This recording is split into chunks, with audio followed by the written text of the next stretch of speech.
Hai, namaku Azhar Arabila, asal Indramayu, dari Fakultas Bisnis dan Ekonomika, dari Prodi Manajemen, angkatan tahun 2017, dari Unit 53.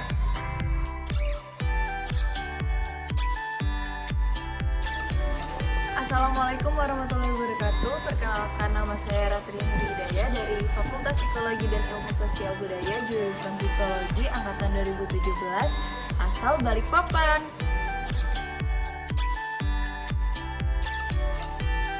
Halo, namaku Rodi Terjana dari Fakultas Teknik Sipil dan Perencanaan, Program Studi Teknik Lingkungan, angkatan 2017. Perkenalkan, nama saya Muhammad Akul Fernanda dari Fakultas Teknologi Industri, jurusan Teknik Industri, asal Tangerang, dari angkatan 2017, Unit 53. Halo, perkenalkan, aku Dinda Farisa dari Fakultas Bisnis dan Ekonomika, jurusan Akuntansi, angkatan 2017, asal dari Cilacap, Jawa Tengah.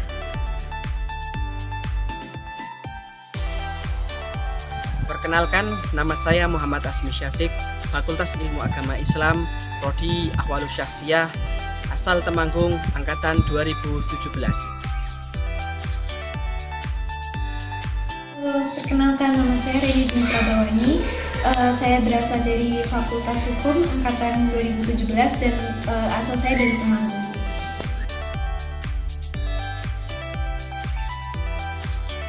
Hai, aku Erin dari Fakultas FISA, jurusan Kimia, tahun 2017.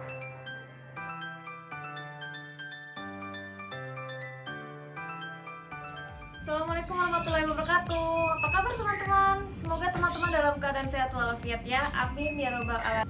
Perkenalkan, kami dari KKN Unit 53 yang akan menemani teman-teman sembari belajar bersama secara virtual melalui beberapa video yang akan kami berikan. Semoga teman-teman dapat terhibur dan dapat mengambil banyak manfaat dari video yang kami berikan. Baik teman-teman, langsung aja yuk kita masuk ke bidang yang pertama, yaitu bidang pembelajaran pendidikan dasar menengah dengan tajuk menyayangi tumbuhan dan hewan. Tapi sebelum itu, saya akan membacakan terlebih dahulu deskripsi program sebelum kita masuk ke pembahasan materinya. Berbagai macam kurikulum dibuat dengan tujuan siswa menjadi lebih mengerti, mengetahui, mengamalkan apa yang telah diajarkan di setiap jenjangnya. Dalam konteks menumbuhkan pengetahuan dibarengi dengan kasih sayang akan menghasilkan pribadi yang ideal. Pada bidang pembelajaran pendidikan dasar menengah ini memiliki judul menyayangi tumbuhan dan hewan. Untuk tujuan dan sasarannya, dalam perkembangannya, setiap anak didik sekolah dasar memiliki target dan capaian pada setiap tingkatannya untuk tumbuh dan berkembang menjadi pribadi yang lebih unggul. Halo teman-teman, di sini saya akan menjelaskan tentang tumbuhan tembakau. Dalam bahasa Spanyol yaitu tabako, itu artinya adalah suatu pipa berbentuk Y untuk menghirup suatu asap tembakau itu sendiri. Nah, habitat tumbuhan tembakau sendiri itu dia tumbuh di tempat yang berlumpur, berpasir, dan juga di tempat yang kering. Beda dengan tanaman yang lainnya, tembakau itu justru tumbuh di musim kemarau. Cara pemeliharaan tumbuhan tembakau ini sendiri itu ada beberapa syarat. Yang pertama adalah kondisi lingkungannya. Tanaman tembakau ini itu bisa ditanam ketinggian 200 hingga 3000 meter di atas permukaan laut. Tanaman tembakau ini juga bisa ditanam di daerah pegunungan maupun juga dataran rendah. Nah, yang kedua adalah iklim dan cuaca. Tanaman tembakau ini bisa kita tanam di tempat yang beriklim kering dan hangat, dan dia tuh harus di tempat yang curah hujannya itu kurang lebih 1500 sampai 2000 mm per tahun. Nah, yang ketiga adalah jenis tanah. Nah, tanaman tembakau ini bisa kita tanam di berbagai jenis tanah, terutama tanah yang lempung berpasir, tanah lempung berlumpur, dan juga tanaman ini itu bisa ditanam di tanah yang suburnya itu sedang, gembur, remah, dan mengikat air. Nah, yang terakhir adalah waktu tanam tembakau. Nah, waktu tanamnya itu bisa kita tanam itu pada akhir musim hujan, yaitu bulan Maret hingga bulan April, sehingga kita bisa memanennya di puncak musim kemarau, yaitu adalah bulan Agustus. Nah, waktu olah tanamnya itu adalah 35 hari sebelum kita memulai menanamnya. Nah, sedangkan kita memulai nanamnya itu dilakukan 100 sampai 120 hari. Proses yang selanjutnya itu adalah proses budidaya atau pemeliharaan atau perawatan tembakau. Penanaman tembakau dilakukan pada saat umur bibit 40-45 hari dan penanaman dilakukan pada sore hari. Yang selanjutnya itu adalah setelah bibit tembakau ditanam, kemudian dilakukan pemupukan. Ini pemupukannya pun harus tepat. Pemupukannya pun harus cocok dengan tanaman tembakau. Nah, tanaman tembakau umumnya berbunga pada usia atau umur 60-70 hari setelah ditanam jadi itu. Pada fase ini perlu dilakukan pemangkasan bunga atau dikenal dengan istilah topping. Waktu yang tepat untuk panen adalah pagi hari. Itu setelah embun menguap sekitar pukul 8 pagi. Setelah dipanen dilakukan sortirisasi, yaitu adalah dikelompokkan sesuai dengan ukuran dan tingkat kemasakan atau kematangan daun dan dilanjutkan dengan pemeramannya dimasukkan ke dalam tempat atau keranjang, setelah itu dijual kepada para peminat pasar hasil olah dari tembakau yang berkualitas. Untuk yang selanjutnya kita akan membahas tentang hasil olahan dari tembakau. Yang pertama itu adalah bahan baku rokok maupun bahan baku dari cerutu.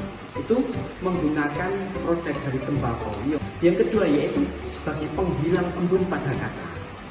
Ini misalkan ada mobil atau kaca rumah atau kaca spion yang ada kendaraan motor. Yang ketiga yaitu adalah melepaskan gigitan lintah. Seperti kita ketahui bersama, lintah adalah hewan yang menghisap darah bagi manusia khususnya. Yang selanjutnya itu adalah pasta gigi. Nah, ini menarik sekali. Pasta gigi yaitu dengan cara daun tembakau itu ditumbuk sampai halus, kemudian setelah itu dijadikan produk dari pasta gigi. Semoga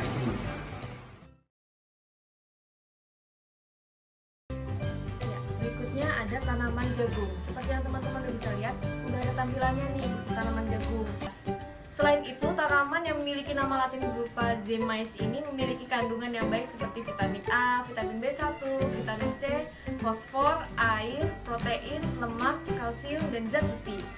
Tanaman jagung dapat tumbuh di tanah yang tropik dan subtropik. Kemudian tanaman jagung bisa beradaptasi luas kepada lingkungan di mana ia tumbuh. Untuk ketinggian tempat yang dibutuhkan dari tanaman jagung ini berkisar 0 sampai 1300 mdpl. Suhu udaranya 13 sampai 38 derajat Celcius.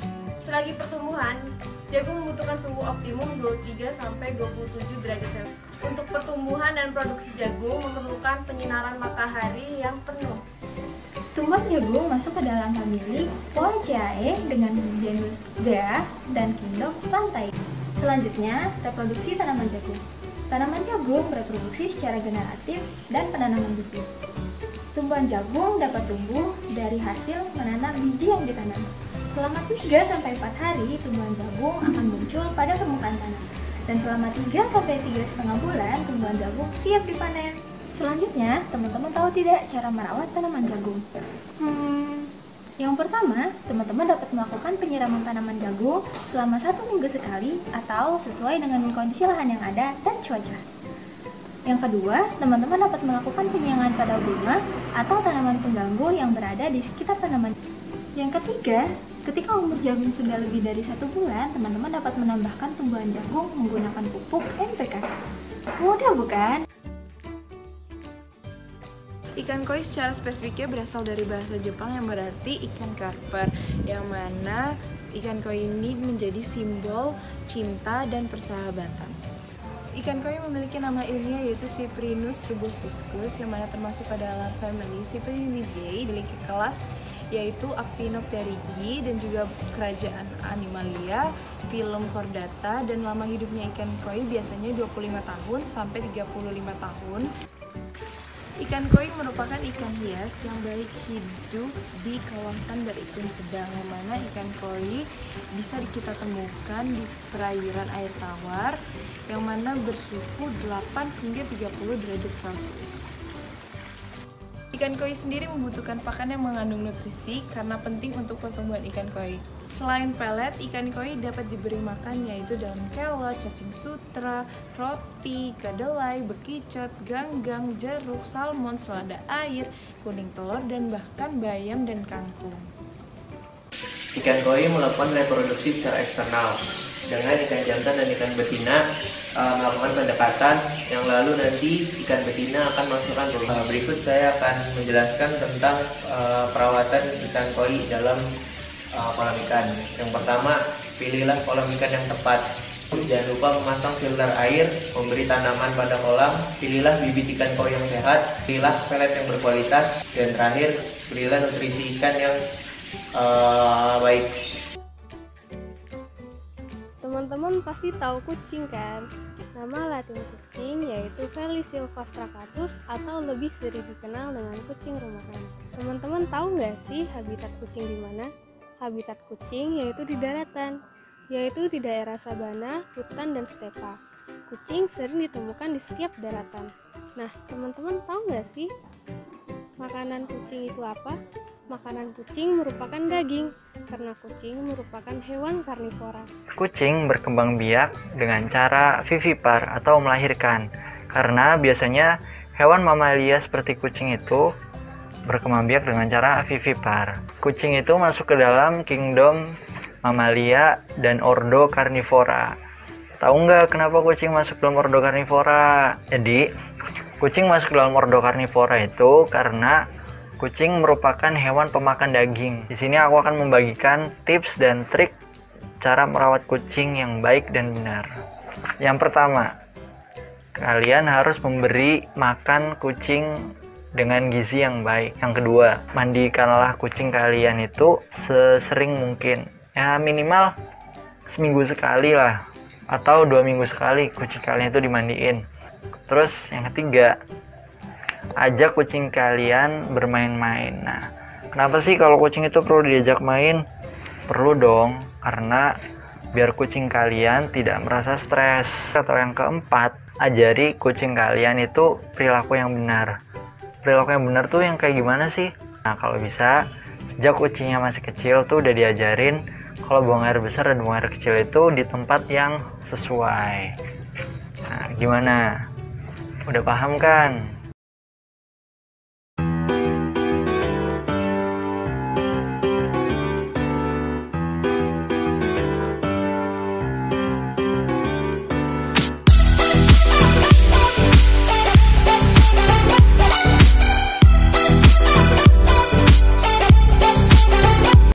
Assalamualaikum warahmatullahi wabarakatuh. Perkenalkan, nama saya Rafika Ruby Prameswari. Saya bekerja di SD Negeri Dono 04 Cilacap. Profesi saya sebagai guru SD kelas 3. Saya akan menanggapi video bidang 1 dari KKN UII Unit 53. Untuk penyampaian materinya, menurut saya materi yang disampaikan sudah sangat baik dan sudah sesuai dengan materi kelas 3 tematik. Namun untuk audiovisualnya, menurut saya untuk audionya kurang jelas karena syutingnya itu di outdoor, jadi suara dari luar itu terdengar. Sedangkan untuk visualnya, menurut saya itu animasinya kurang karena anak kelas 3 itu lebih banyak atau lebih suka terhadap animasi yang bergerak, sehingga menurut saya, saran saya itu sebaiknya video tersebut diberi animasi berjalan lebih banyak lagi.